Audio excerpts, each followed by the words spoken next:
Good morning, everyone, and thank you for joining me today. We're going to take a comprehensive look at tobacco use, focusing on its health impacts and the various regulations in place. Throughout this presentation, we'll explore key topics such as tobacco control measures, the risks associated with tobacco use, emerging products in the market, and effective cessation strategies. Our goal is to understand how these elements come together to advance public health. Let's dive in. Tobacco regulation plays a vital role in protecting public health worldwide by reducing diseases and premature deaths that could be prevented. The main goals of tobacco control are to restrict how tobacco products are sold, advertised, and used, especially targeting youth and vulnerable groups to limit their exposure. However, regulating tobacco is not without its challenges. We face strong opposition from the tobacco industry, cultural norms that accept tobacco use, and the rise of new products that complicate control efforts. Effective regulation has to carefully balance health priorities with legal, economic, and social factors to successfully lower the global impact of tobacco.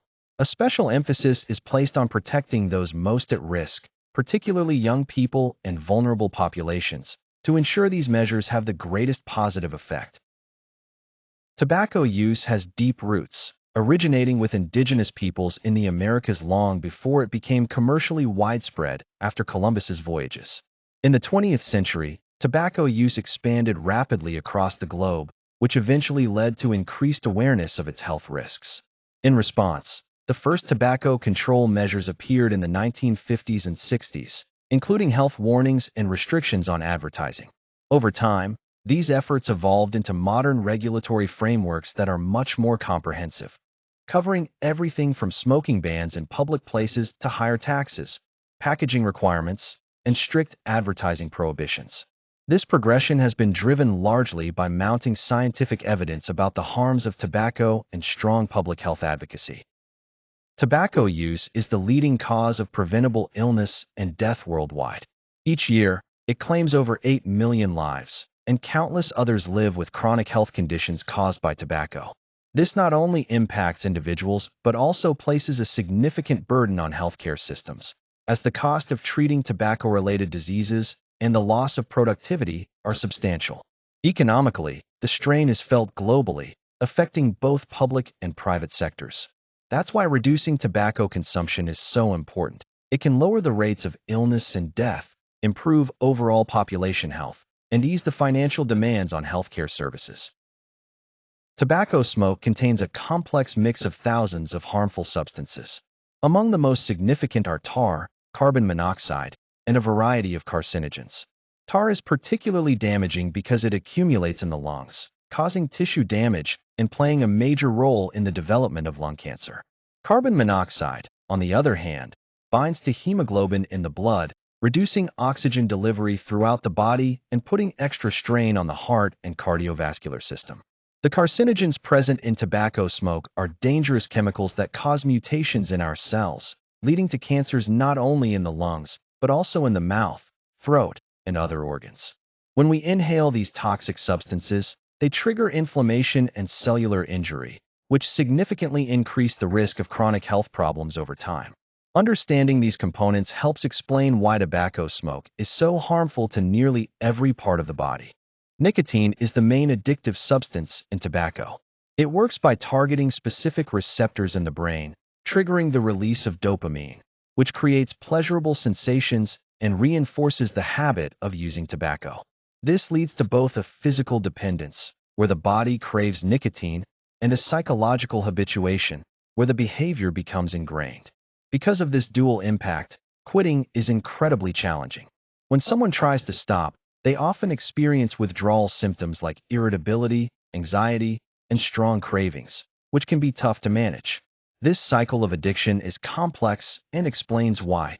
Even though many people understand the serious health risks associated with tobacco use, they find it difficult to quit.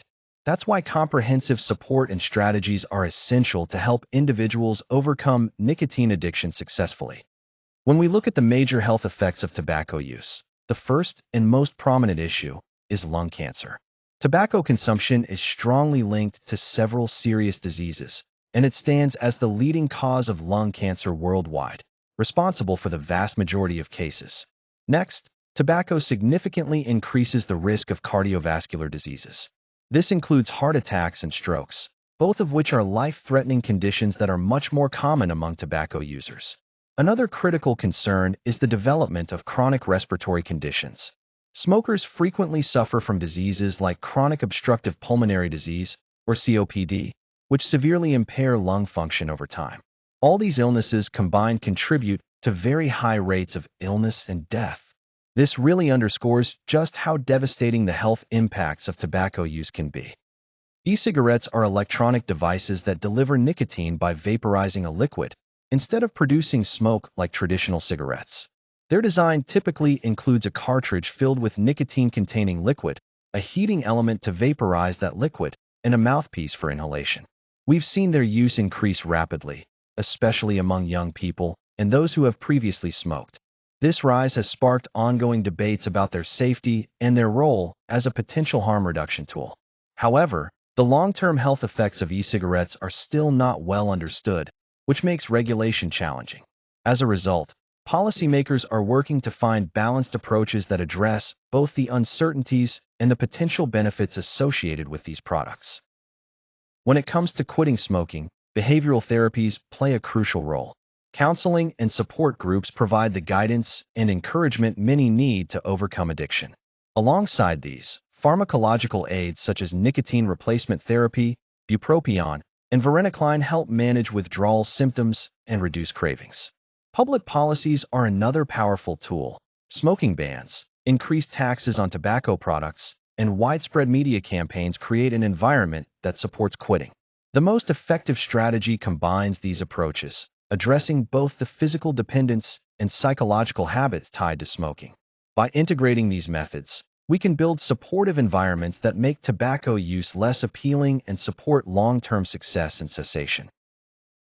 We've seen significant progress in tobacco control, largely thanks to evidence-based policies and public health initiatives that have effectively reduced tobacco use. However, challenges still persist, especially as new tobacco products emerge. Global disparities continue, and the tobacco industry adapts its tactics to maintain its influence. Looking ahead, there are promising opportunities to build on this progress by strengthening regulations, expanding support for those trying to quit, and using technology to enhance prevention efforts. Ultimately, ongoing commitment and innovation remain crucial if we want to further improve public health and reduce the harms caused by tobacco worldwide.